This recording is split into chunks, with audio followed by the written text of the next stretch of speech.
இன்றைய தேவ பிரசன்னம். பிரியமான தேவனுடைய பிள்ளைகளே, இன்றைய தேவ பிரசன்னத்தில் நுழைந்து கர்த்தருடைய வார்த்தைகளை தியானிப்போம். அப்போஸ்தலர் நடவடிக்கைகளின் புஸ்தகம் 22 அதிகாரம் 16 வசனம்.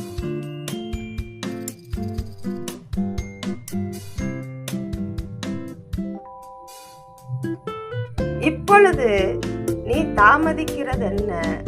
நீ எழுந்து கர்த்தருடைய நாமத்தை தொழுது கொண்டு ஞானஸ்நானம் பெற்று உன் பாவங்கள் போக கழுவப்படு என்றார்.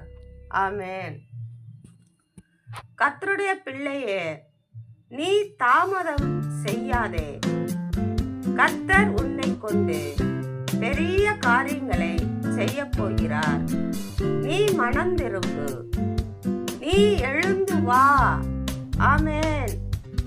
கர்த்தருடைய நாமத்தை பற்றிக்கொள்.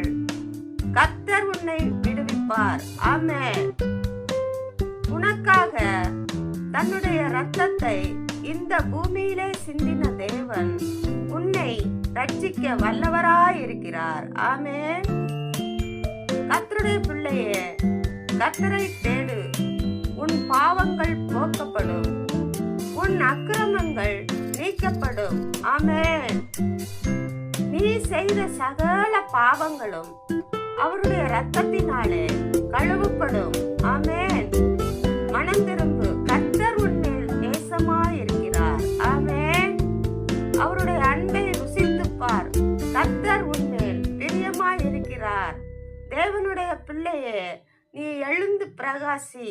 கர்த்தர் உன்னை பெரிய காரியங்களை செய்ய பண்ணுவார். ஆமென். ஆமென். ஆமென்.